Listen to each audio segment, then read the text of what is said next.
దీవించబడ్డావా? దేవుడు నన్ను దీవించాడు, దీవిస్తున్నాడు, ఇంకా దీవిస్తాడు అని నమ్మిన వాళ్ళు చేయి చూపిస్తారా? దేవుడు నన్ను దీవించాడు, దీవిస్తున్నాడు, ఇంకా దీవించబోతున్నాడు అన్న వాళ్ళు చేయి చూపిస్తారా? ఎందుకని?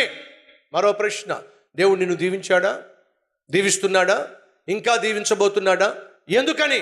నువ్వు దీవించబడ్డానిక? మాట్లాడరే. దీవెన పంచిపెట్టడానిక? దేనికండి దేవుడు నిన్ను దీవిస్తుంది? దీవెనలు నువ్వు ఒక్కడవే అనుభవించడానిక, లేకపోతే ఆ దీవెనలు అనేక మందికి పంచిపెట్టడానిక? వినో, దేవుడు నిన్ను దీవిస్తుంది దీవెనలు అనుభవించడానికి కాదు, అనేక మందికి పంచిపెట్టడానికి. యోసేపును దేవుడు ప్రధానమంత్రిగా దీవించింది తను ప్రధానమంత్రి అనే స్థానాన్ని, హోదాను అనుభవించడానికి కాదు, కరువు కోరల గుండా వెళుతున్న దేశానికి ఆహారాన్ని పంచిపెట్టడానికి. దేవుడు తనను దీవించింది దేశానికి దీవెనకరముగా మారటానికి. ఈరోజు నీ కుటుంబంలో పెద్ద కొడుకుగా దేవుడు నిన్ను దీవించాడా? కూతురుగా నిన్ను దేవుడు దీవించాడా? కొడుకుగా దీవించాడా? కూతురుగా దీవించాడా? అయితే వినో, దేవుడు నిన్ను దీవించిన కారణం తెలుసా? నువ్వు నీ ఇంటికి దీవెనకరంగా మారుతావని, స్వార్థపరుడిగా ఉంటావని కాదు.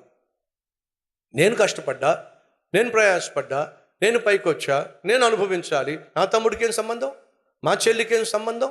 దాని చదువుతో నాకేం సంబంధం? వాడి చదువుతో నాకేం సంబంధం? ఇది ఆత్మీయత కాదు, ఇది ఆత్మీయత కాదు. సామెతల గ్రంథం 11వ అధ్యాయం 10-11 వచనం ఈ విధంగా సెలవిస్తున్నాయి. నీతిమంతులు వర్ధిల్లుట పట్టణమునకు సంతోషం. నీతిమంతులు వర్ధిల్లారనుకోండి, ఆ పట్టణానికి సంతోషం. ఆ తర్వాత మాట, యథార్థవంతుల దీవెన పట్టణమునకు కీర్తిని తీసుకొస్తుంది. యథార్థవంతులు దీవించబడితే పట్టణానికి కీర్తి, నీతిమంతులు దీవించబడితే అందరికీ ఆశీర్వాదం. కారణం ఏమిటంటే అతడు దీవెనలను పంచి పెడతాడు కాబట్టి. మరొక మాట నేను చదివించాలని ఆశపడుతున్నాను, చూద్దాం రండి. సామెతల గ్రంథము 22:9 వచనము.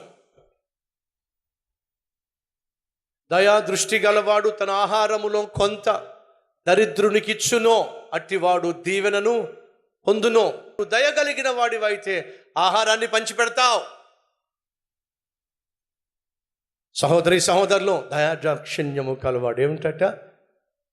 అతడు పంచిపెడతాడు. మరొక వాక్యాన్ని చదివిస్తాను రండి. 21వ అధ్యాయం 26వ వచనం. నీతిమంతుడు వెనుదీయక చేతులు ముడుచుకోక ఇచ్చుచూ ఉండునో. నువ్వు నీతిమంతుడు అయితే చేతులు ముడుచుకో, ఇచ్చేవాడిగా ఉంటావు, పంచేవాడిగా ఉంటావు, పంచిపెట్టేవాడిగా ఉంటావు. ఈ విషయాన్ని అర్థం చేసుకో. నువ్వు సంపాదించిన దాన్ని నువ్వు ఉన్నప్పుడే పంచిపెట్టేసి పరలోకంలో ఐశ్వర్యవంతుడు కావడం గొప్ప ఆశీర్వాదం. పరలోకంలో నువ్వు దీనస్థితిలో ఉండి నీ సంపాదన అంతా కూడా కొడుకులకో కూతురుకో వాళ్ళకో వీళ్ళకో అప్పగించేసి ఆ తర్వాత వాళ్ళు ఆస్తి కోసం కొట్టుకు చస్తూ ఉంటే పరలోకంలో చూసి ఏం చేస్తావో చెప్పు. అయ్యయ్యో, అది కాస్త దేవునికి ఇచ్చేస్తే ఎంత బాగుండేది, దేవుని సేవకి ఇచ్చేస్తే ఎంత బాగుండేది, సువార్త వ్యాప్తికి ఇచ్చేస్తే ఎంత బాగుండేది, కనీసం కొన్ని ఆత్మలను రక్షించబడేది. కొడుకు కూతురు అని చెప్పేసి వాళ్ళ కోసం విడిచిపెట్టి వస్తే వాళ్ళు ఈరోజు కొట్టుకు చస్తున్నారు, కోట్టుల్లో కొట్టుకు చస్తున్నారు. ఎంత పొరపాటు చేశానని చెప్పి పరలోకం చూసి ఏడవడం కంటే భూమి మీద నువ్వు చేయగలిగిన మేలు చేయి, చేయగలిగిన సహాయం చేయి, పంచగలిగిన నీ దీవెన పంచుకో. పచ్చి మంచినీళ్ళు ఇచ్చినా సరే ప్రభువు పేరట అది తిరిగి నీకు వస్తుంది. నమ్మిన వాళ్ళు నాతో పాటు కలిసి ప్రార్థనలో ఏకీభవిస్తారా?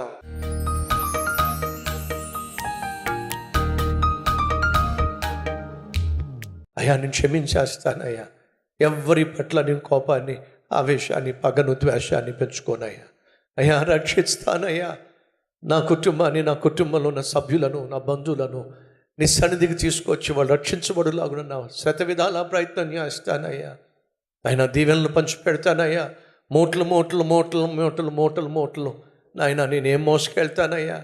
ఉన్నదాన్ని పంచిపెట్టేస్తే నాయన ఈ లోకయాత్ర ప్రశాంతంగా, ఈ లోకయాత్ర ముగిస్తా, పరలోకంలో ఐశ్వర్యాన్ని సమకూర్చుకుంటా.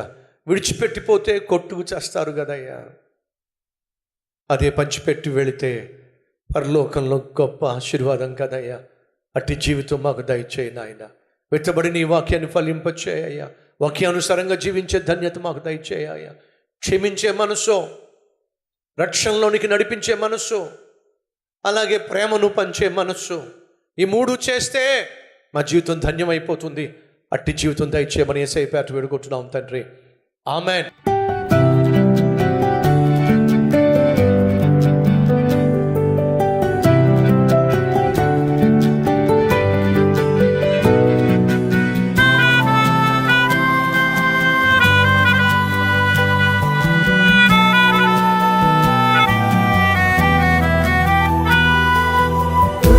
సందేశం మీకు ఆశీర్వాదకరంగా ఉంటే లైక్ చేయండి, అలాగే సబ్స్క్రైబ్ చేయండి.